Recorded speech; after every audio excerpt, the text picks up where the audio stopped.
Qui c'est qui était là dimanche passé au Sunday Bible Class? Qui c'est d'entre vous qui était impacté à la Sunday Bible Class? C'était un message de Paul MS vraiment puissant et je veux que vous conseiller d'aller écouter le podcast parce que c'est vraiment...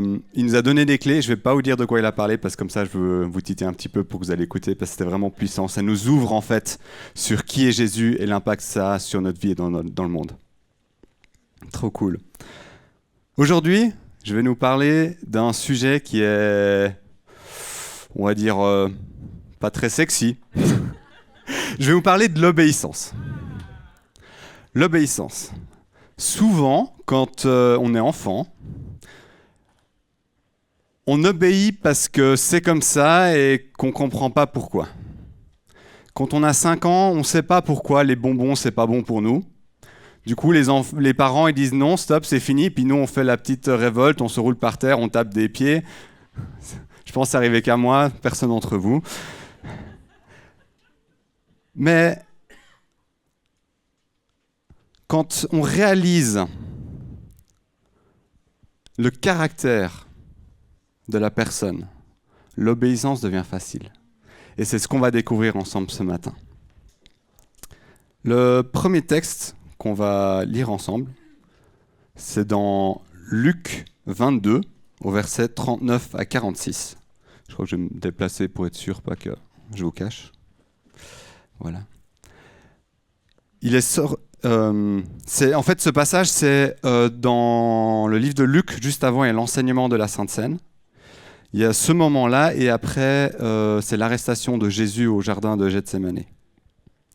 C'est écrit « Il sortit et se rendit comme d'habitude au mont des Oliviers. Ses disciples le suivèrent.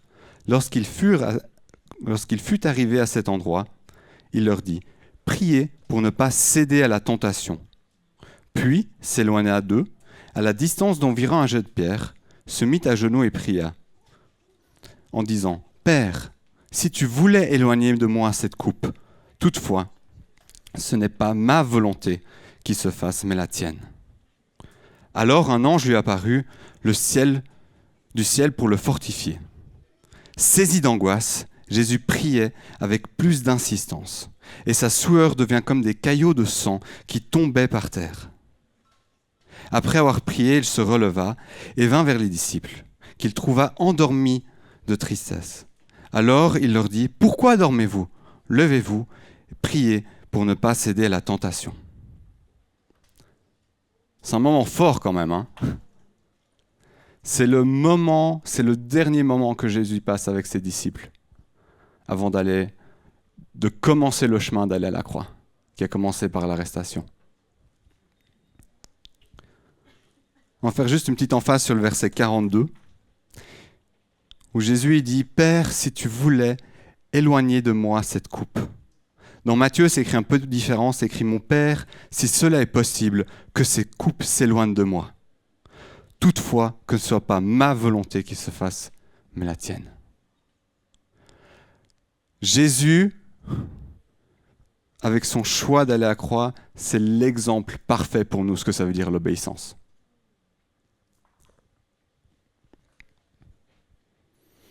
Dans le texte, il y a ce mot « coupe ». Père, si tu voulais, enlève de moi cette coupe. Et dans le grec, ce terme veut dire potérion. J'ai fait du mieux que je pouvais. En fait, c'est une métaphore pour le sort ou une expérience en joie ou en adversité, la désignation divine favorable ou défavorable. En fait, quand Jésus dit « enlève de moi cette coupe », c'est en fait cette situation qui est devant lui. C'est une métaphore qui est utilisée dans le temps comme ça, de cette façon-là. Jésus est soumis à la volonté du Père. Jésus, c'est notre exemple parfait. Et on ne peut que s'inspirer de la façon dont il communique avec le Père. Jésus, dans ce passage-là, il est vrai, il est authentique. Ça veut dire qu'il dit au Père, non mais, s'il te plaît, si c'est possible, ne me fasse que je ne dois pas aller à la croix. Il le communique. Jésus, même qu'il est Dieu, n'est pas un robot face à Dieu. Il est humain. Il s'est fait humain. Il s'est fait humain. Ça veut dire qu'on peut se voir en lui. Si lui, il a pu traverser cette situation, nous, on le peut. L'obéissance de Jésus face au Père s'est faite dans le cadre d'une relation. Et le fruit de ça a été l'obéissance.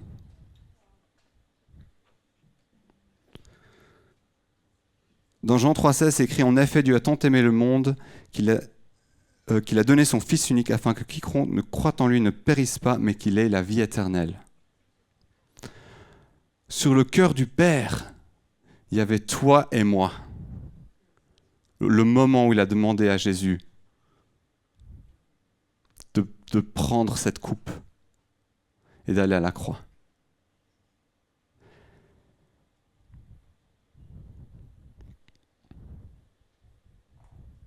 Jésus, il n'avait pas envie d'aller à la croix. Mais il a dit pas ma volonté, mais la tienne.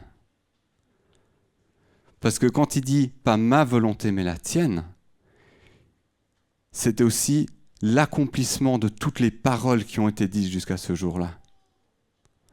Et Jésus, il avait vu sur le cœur du Père. Il savait le cœur du Père que c'était en fait pas juste pour Dieu, pour l'accomplissement en fait des paroles qu'il le faisait, mais il le faisait parce qu'il avait à cœur d'avoir une relation avec nous.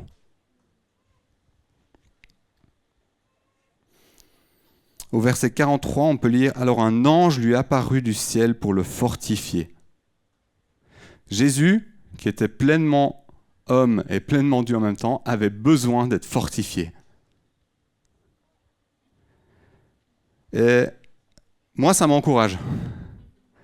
Si Jésus lui-même a eu besoin d'être fortifié, c'est OK pour moi, dans des situations difficiles, de lui demander son aide.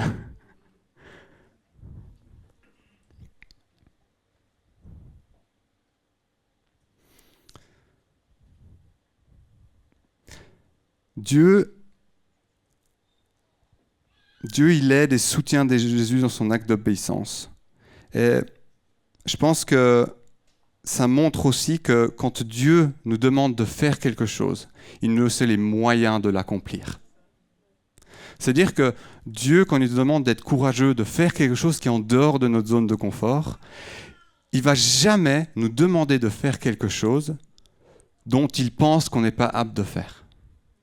Autrement dit, si tu as entendu Jésus te demander de faire quelque chose, Jésus sait que, Dieu il sait qu'avec son aide, tu es déjà capable de l'accomplir.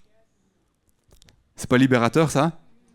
C'est-à-dire que lui nous juge déjà capables avant même qu'il nous a demandé de faire la chose. Vous êtes tous déjà trouvés dans une situation où Dieu vous dit « Mais prie pour ton voisin. » Alors, non. Prie pour ton voisin. Je sais pas. Prie pour ton voisin. Ok. Et une fois qu'on a fait notre acte d'obéissance, la joie que ça nous donne d'avoir pu collaborer avec Dieu. Et c'est cette joie-là que Jésus a expérimentée là, au plein milieu de l'angoisse et tristesse, mais il avait une vision qui allait au-delà de l'instant présent.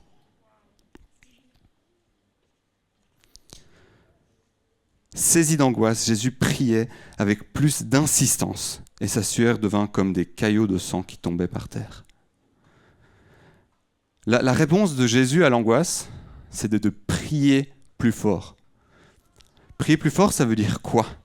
Ça veut dire qu'il s'est mis en communion avec le Père pour recevoir du Père ce qu'il avait besoin pour traverser le moment. Dieu n'a pas demandé à Jésus d'être obéissant et courageux par lui-même. Souvent, en tout cas moi, dans ma marche avec Dieu, j'ai eu ces phases où je vais être courageux pour Dieu. Je vais faire ça pour Dieu. Mais là, Jésus, il n'a pas fait ça pour Dieu, il a fait ça avec Dieu. Ce qu'il nous demande de le faire, dans notre obéissance à lui, il veut le faire avec nous. Et il nous donne les outils de ce qu'on a besoin pour traverser les saisons aussi difficiles qu'elles soient. Et là, le texte, c'est le texte le plus difficile de notre histoire de la foi. Il n'y a pas plus difficile que ça. D'envoyer son Fils à la croix. Aucun passage dans la Bible est plus difficile que celui-là. Du coup, il n'y a pas d'excuse de cet enseignement qui dit, mais en fait, que Dieu veut faire les choses avec nous.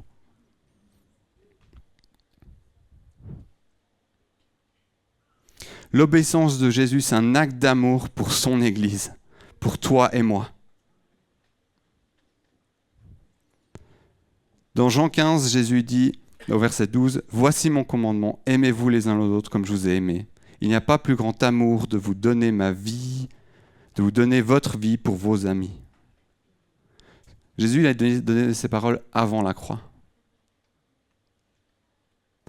Il n'a pas juste prêché ça, mais il a exemplifié ça.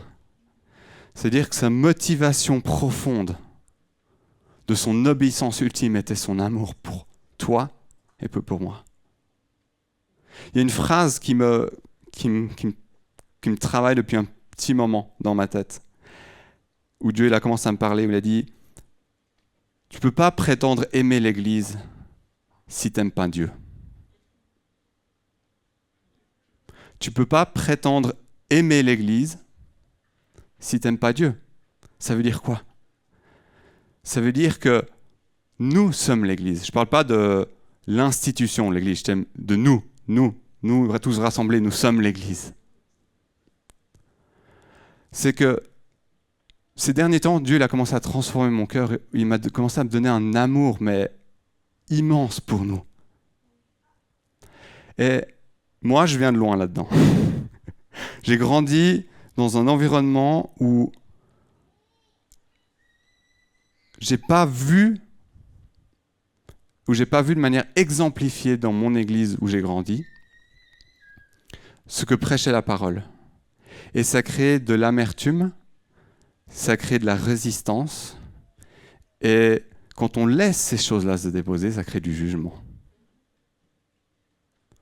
Et une fois qu'on a du jugement, on ne peut plus aimer. Et Dieu, il a travaillé de ça déjà il y a quelques années de là.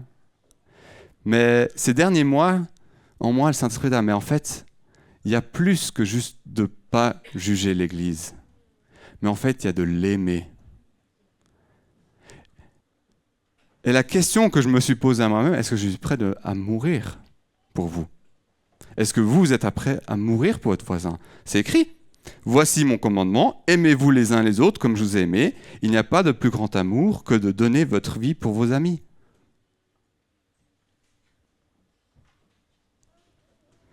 Je dis pas que demain vous devez faire un acte d'amour et puis de vous tuer comme ça. Comprenez-moi bien. Mais quand on est prêt à donner sa vie, on est prêt à se déballer par amour pour notre voisin. Et cet acte demande de l'humilité et de la mort à soi-même. Parce que tu ne peux pas aimer quelqu'un, le servir, de lui donner des paroles d'encouragement si toi, tu es dans ton coin et tu penses à moi, plus moi.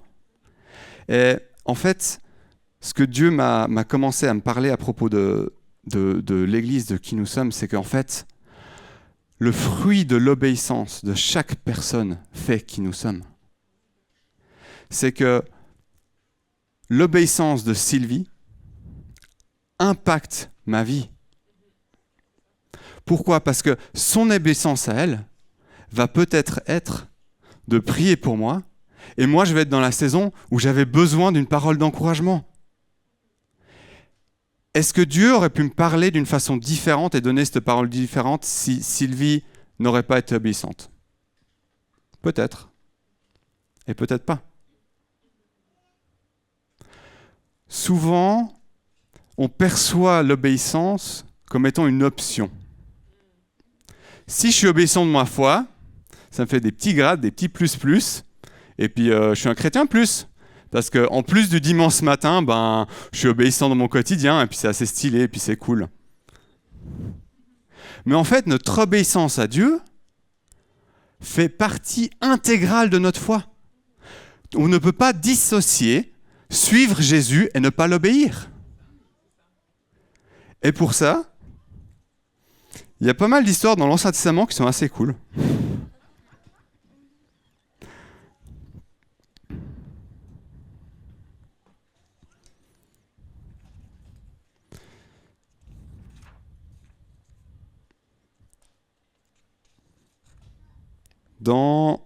Je vais commencer dans Genèse. La première fois qu'il y a eu la désobéissance, le fruit de ça, c'est Jésus mort à la croix. Juste un peu de contexte. C'est dans Genèse 2, 16, 17, où l'Éternel donna cet ordre à l'homme, Adam et Ève. Vous pourrez manger les fruits de tous les arbres du jardin, mais tu ne mangeras pas le fruit de l'arbre de la connaissance et du bien et du mal, car le jour où tu en mangeras, tu mourras, c'est certain. Dieu, il a donné un contexte clair de ce qu'il y a à faire et pas faire. La suite de l'histoire, c'est quoi? C'est qu'il y a le serpent, le malin, le diable, qui est venu sous forme de serpent et est venu questionner ce que Dieu il a dit. Le serpent, il a dit quoi? Il a dit « Oh, est-ce que tu es sûr que tu mourras si tu goûtes de fruits ?» Et c'est pas ce que l'ennemi fait des fois quand on essaie d'obéir à Dieu. Ah mais je vais faire ça, je suis convaincu de faire ça. Et plus on en pense, plus on est là, ouais mais je sais pas, j'ai pas envie d'embêter la personne. Ouais mais bon, franchement j'ai l'air d'être un pignouk si c'est pas vraiment ce que Dieu avait sur le cœur. Ouais puis si je me trompe, la honte. Plus on attend dans notre obéissance à Dieu, plus on laisse une opportunité à l'ennemi de venir nous distraire du vrai but. Et je trouve que c'est un cadeau que Dieu nous a clairement décrit et donné ce passage-là. C'est parce qu'il nous a dévoilé la stratégie de l'ennemi pour qu'on puisse avoir la capacité de le déjouer et d'être droit dans notre marche avec lui. Les cartes sont ouvertes sur la table. La foi, notre expression de la foi à travers l'obéissance ne retombe pas sur le hasard ou la bonne volonté des circonstances, merci, j'avais le mot en anglais, des circonstances dans notre quotidien. C'est que Dieu, il nous demande de faire quelque chose, il y a un acte d'obéissance qui est demandé de notre part.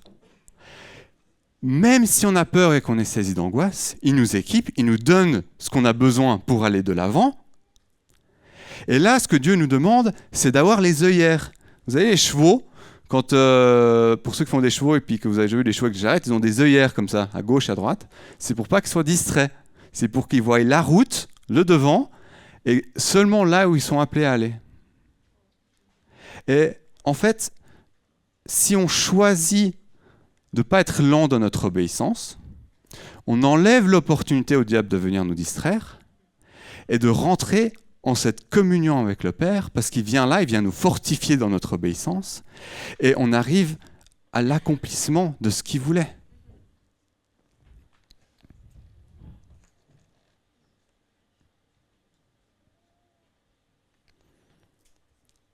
Avant, Claire-Lise a parlé de Josué. Josué a amené le peuple d'Israël dans la terre promise, et pas parce qu'il était destin à l'amener, mais parce que Moïse a désobéi à Dieu. Et Moïse a demandé à Dieu, on peut lire ça dans Genèse 2,16, non pardon, je suis à côté de la plaque.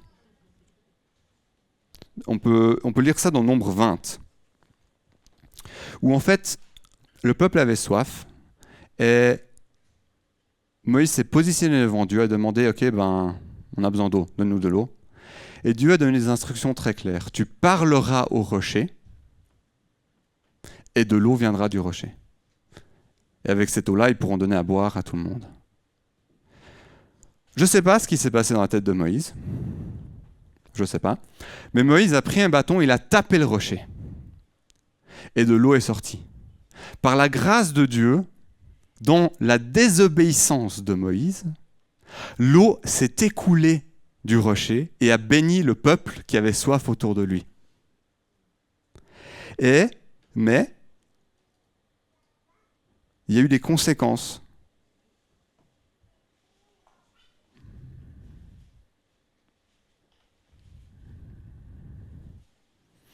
Alors l'Éternel dit à Moïse et Aaron, puisque vous n'avez pas eu assez confiance en moi pour respecter ma sainteté devant les Israélites, vous ne ferez pas entrer cette assemblée dans le pays que je lui donne. La grâce de Dieu dans tout ça, c'est que l'eau est arrivée et que le peuple n'était pas mort de soif. Mais la conséquence pour Moïse, c'est qu'il n'a pas pu finir la mission qui lui avait été accomplie. Et des fois, on doit faire le deuil, ça c'est dur, on doit faire le deuil de notre désobéissance à Dieu. Ça veut dire quoi ? Ça veut dire que je dois être OK, que dans ma vie, dans mon passé, j'ai désobéi. Je n'ai pas vu ce que Dieu aurait pu faire dans ma vie, et ça a eu des conséquences. Et ça c'est dur. Moi, je préfère quand on prêche la grâce, la grâce, elle est vraie. Mais la grâce a seulement sa puissance et sa force quand on est capable de tenir devant nous notre désobéissance et dire « là, j'ai merdé, j'ai pas été obéissant. Seigneur, viens avec ta grâce. » Vivre dans le déni de notre désobéissance ne nous amène pas plus proche du cœur du Père. Parce que la vraie grâce, c'est quand nous, on reconnaît et qu'on est conscient de notre désobéissance et que Jésus vient, Fils, je vois que tu étais désobéissant, mais viens ensemble, on va reconstruire l'histoire. Notre plus grand défi, c'est de ne pas vouloir reconstruire avec Dieu les paroles du passé. Quand Dieu vient avec sa grâce, il reconstruit une histoire avec nous. Et du coup, malgré la grâce de Dieu, on doit faire du deuil des choses qui ne sont pas passées. Parce que la grâce de Dieu, la manifeste grâce de Dieu va ressembler à quelque chose de nouveau.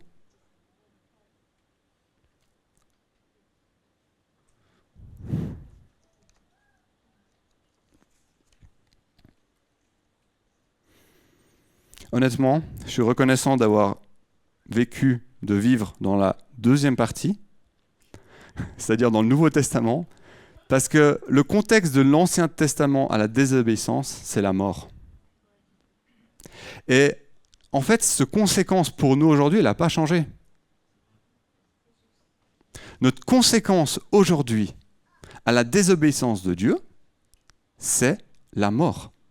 C'est la séparation de Dieu, c'est d'être séparé de lui et de ne pas avoir accès à la vie éternelle. En fait, la joie de l'obéissance, elle est liée parce que je connais les traits de caractère de mon Père. On a tous été touchés d'abord par Dieu. Il y a un verset qui dit « Ce n'est pas vous qui m'avez choisi, mais c'est moi qui vous ai choisi ». Ça veut dire que c'est Dieu qui a fait le premier pas envers nous, qui nous a donné une invitation pour nous d'obéir et de rentrer dedans et d'avoir la vie éternelle. Mais quelle est ma motivation de continuer d'être obéissant ? Est-ce que ma motivation, c'est la peur de ne pas être dans la vie éternelle ? Ou est-ce que ma motivation, c'est parce qu'en fait j'aime Dieu et que je veux répondre à son amour ultime et être en relation avec lui ? Dans la Bible, il y a un verset qui dit où il y a des gens qui ont fait plein de choses pour Dieu, mais Jésus ne les connaît pas.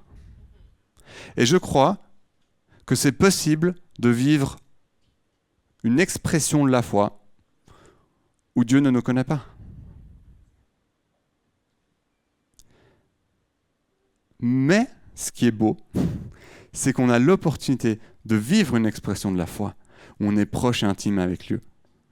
Où Dieu, en fait, il est là, mais en fait, oui, je te connais. Et souvent, entre ce qu'on perçoit et ce qu'on a à cœur de faire ou de vivre et la volonté de Dieu, des fois, il y a un fossé. Et plus on est proche du Père, plus le fossé est petit.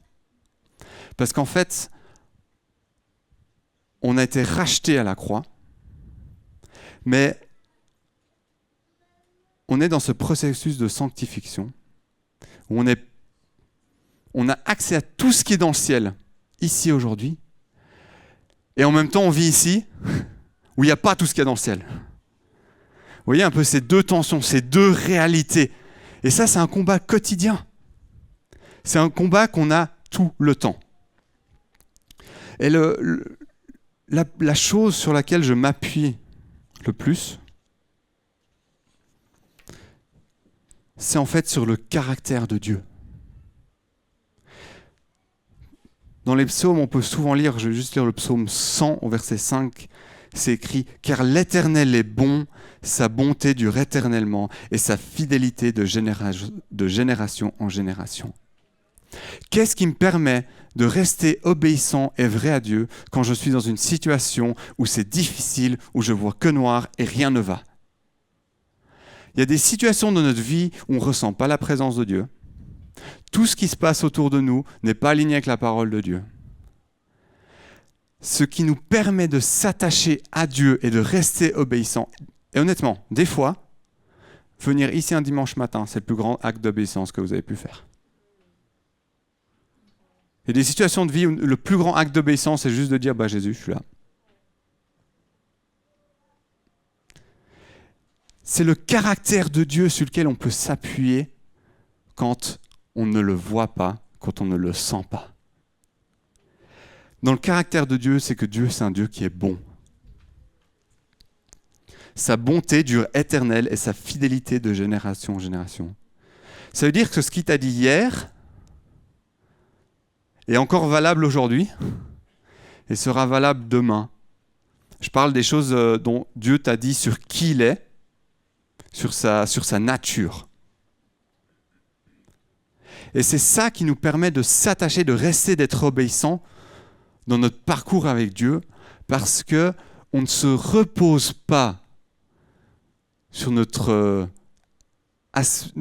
part émotionnelle ou sur la vision des circonstances de notre vie, mais on s'appuie sur Dieu qui est le rocher, et son caractère de Dieu ne change jamais. Ça veut dire que quand on est confronté à une réalité qui n'est pas alignée, ou qu'on a l'impression qu'elle n'est pas alignée à ce que Dieu dit, ça ne change pas que Dieu il est bon. Ça ne change pas que Dieu il est fidèle. Et le plus grand défi, c'est de commencer à créer une théologie sur ce que j'expérimente et trouver des versets qui expliquent pourquoi je suis dans ma misère. Honnêtement, moi je ne veux même pas essayer de chercher et de comprendre le pourquoi. Moi je suis là, non, Dieu t'es bon. Je sais pas, tout ça je sais pas, mais Dieu t'es bon, Dieu t'es fidèle. Et je pense que ce que Dieu il a sur son cœur pour nous, dans cette saison, dans ces temps, c'est en fait qu'on puisse expérimenter sa nature pour que notre foi soit fondée. Que quand il y a une petite tempête ou une petite quelque chose, ça ne nous chahute pas parce qu'on reste obéissant dans ce que Dieu nous demande de faire. L'expression de notre obéissance, c'est pas genre juste le dimanche matin quand je choisis de me lever pour louer Dieu. Aussi que ça c'est génial et j'adore le faire. Mais l'acte de l'obéissance se passe tous les jours au travail. L'acte de notre obéissance se passe quand on est dans notre famille. Et j'ai pas besoin de faire une liste des choses que Dieu nous demande de faire. Parce que chacun d'entre vous, Saint-Esprit, il pose et il a déjà déposé les choses. Je suis pas venu là pour vous convaincre de votre désobéissance. Le Saint-Esprit, il le fait tout seul. Le message clé de ce matin, c'est la relation dans laquelle Jésus nous invite dans notre obéissance à Dieu. Et ça me réjouit.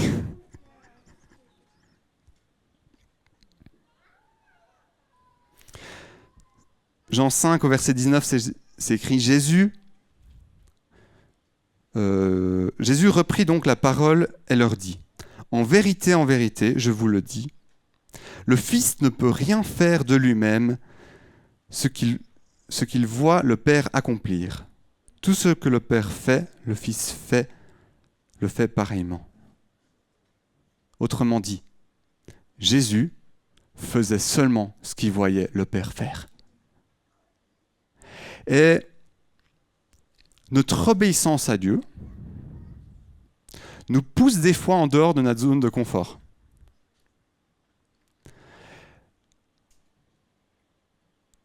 Jésus, en mourant à la croix, il a abandonné l'image, la bonne image que les gens auraient pu avoir de lui. Il a été moqué, il a été torturé, et il a dû déposer ça. Et je crois que nous aussi, on est appelés à déposer cela. Et moi, j'appelle ça notre dignité. Ma dignité à moi ne m'appartient pas. Elle appartient à lui. Jésus, il a fait ça comment ? Jésus, il a guéri, par exemple dans Matthieu 9, il a guéri des aveugles. Il l'a fait comment ? Il a mis de la boue et de la salive. Avec de la boue et de la salive, il a guéri un homme qui était aveugle de sa naissance. Si aujourd'hui, vous venez vers moi et que je prends de la boue et de la salive et je vous mets ça dans les yeux, puis je vous dis « Sois guéri dans Jésus », vous allez penser que je suis complètement à l'ouest et que je fais partie d'une secte et puis que tout va mal avec moi. Jésus, il a guéri un lépreux. En faisant quoi ? Il a mis la main sur le lépreux. Ce qui était considéré comme un acte impur. C'est-à-dire que d'après la loi juive, Jésus n'avait pas le droit de faire cet acte-là. C'était une violence. Cet acte-là, culturellement, c'était violent. Mais le lépreux était guéri.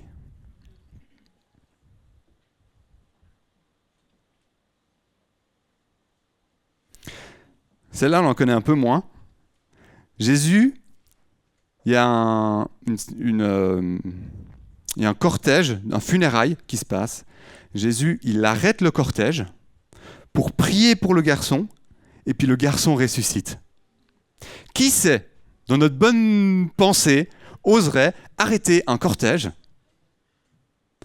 parce qu'il y a un enfant qui est mort pour dire « Attendez, j'aimerais prier pour l'enfant » en face de toute la famille qui en pleure et qui fait le deuil, pour prier pour sa résurrection. Ce que je suis en train de dire, c'est pas d'arrêter d'aller au prochain enterrement et puis de prier pour la résurrection. Mais ce que Jésus a fait là, c'est qu'il a fait seulement ce qu'il voyait le Père faire. Et que notre obéissance à Dieu, des fois, nous demande de perdre notre dignité, de perdre la perspective qu'on a de nous-mêmes, ce que les autres pourraient penser de nous. Vous l'expérimentez tous. On a tous fait un parcours, par exemple, de notre expression, de notre louange pendant les célébrations. Moi, au début de ma foi, si je me levais, c'était le plus grand acte d'obéissance que je pouvais faire à Dieu. Et puis il y a des gens, vous reconnaissez là-dedans. Après, Dieu m'a amené plus loin. Si je levais ma main comme ça, c'était mon plus grand acte d'obéissance que je pouvais faire. Puis après, c'était 2 mains. Puis après, c'était sauter un petit peu dans mon coin. Puis après, Dieu, je m'abandonne complètement et je te loue comme si j'étais dans mon lieu secret. Et en fait, ce qui est important, c'est qu'on puisse tous célébrer les victoires de l'obéissance dans la vie des voisins et de ne pas venir à un regard de jugement parce que nous-mêmes, on est déjà une étape plus loin avec Dieu. Amen. Et c'est là, je crois qu'il y a une clé pour nous ce matin, c'est que l'amour que Dieu nous demande d'avoir dans notre Église vient aussi avec une célébration de l'acte d'obéissance de notre voisin. Jésus, il est plus... je vais demander à l'équipe de louange de venir. Jésus, il est plus intéressé au parcours d'obéissance qu'on a avec lui qu'au résultat final. Parce que si Dieu n'était pas intéressé au parcours d'obéissance de Jésus, je sais pas, il aurait fait mourir, résurrecter, puis fini. Il aurait donné une sorte de drogue pour qu'il n'y ait pas de douleur. Et puis sa parole se serait accomplie à peu près, mais il aurait fait pour que ça s'accomplisse. Il aurait pu faire tout ça. Mais il a choisi que ce soit un parcours avec lui.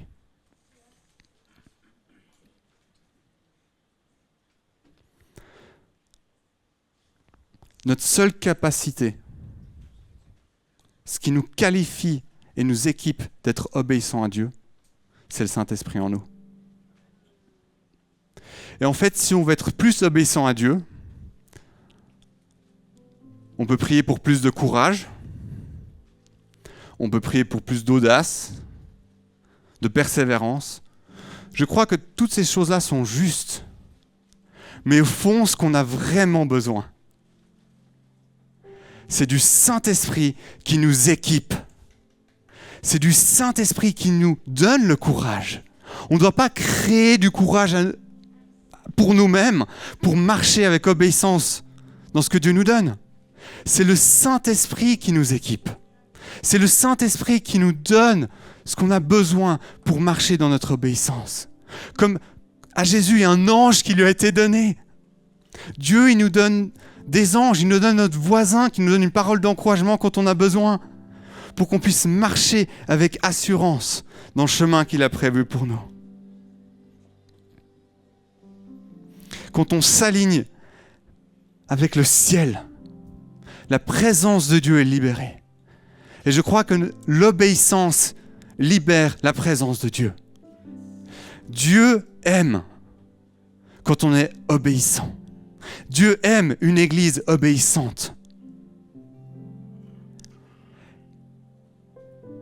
Si vous choisissez de laisser Dieu vous challenger là-dedans, Dieu va vous demander d'être obéissant dans une situation où vous allez être mal à l'aise.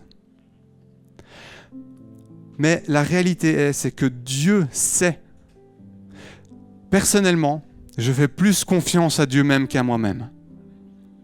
Parce que je sais que les projets que lui il a pour moi sont bien, bien meilleurs que ce que moi, avec mon intelligence, je peux imaginer pour moi-même.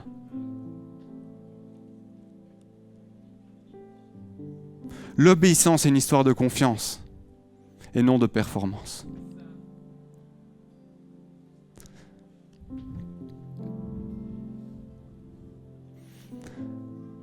Je vais vous inviter à vous lever.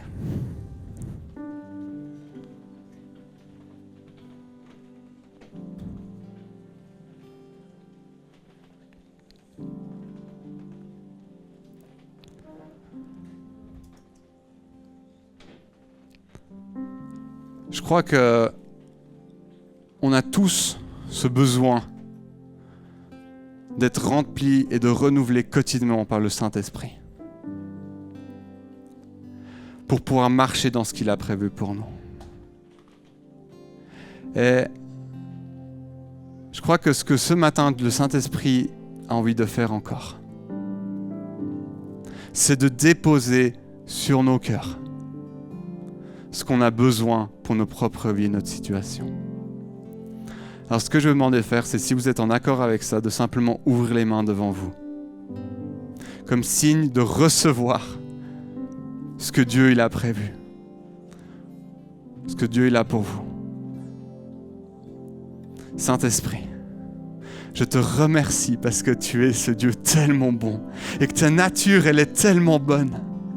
Je te remercie parce qu'on peut te faire confiance au-delà de ce qu'on peut faire confiance à nous-mêmes.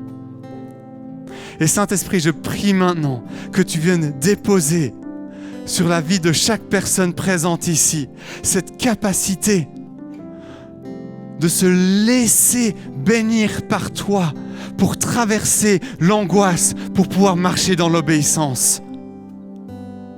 Saint-Esprit, je te remercie parce que tu viens avec amour. Tu ne viens pas nous forcer d'être obéissants, mais tu nous donnes l'opportunité. Et je te remercie parce que tu nous donnes à chacun l'opportunité d'être obéissant avec toi. Et Seigneur, je te remercie parce que tu oins chacun d'être obéissant. Tu déposes sur chaque personne maintenant présente ta présence divine, ta joie divine, pour marcher dans les chemins avec assurance de ce qu'il t'a donné.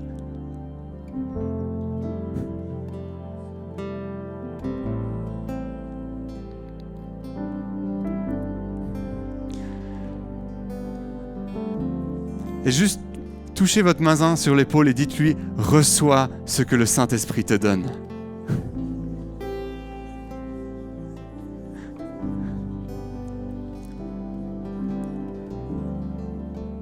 Parce qu'on a besoin de le vivre en communauté. On ne peut pas le vivre tout seul.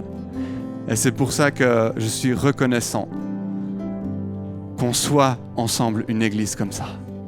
On peut se soutenir dans notre obéissance et de vivre l'obéissance en tant qu'église par la vente de cake qui aura lieu après. Amen.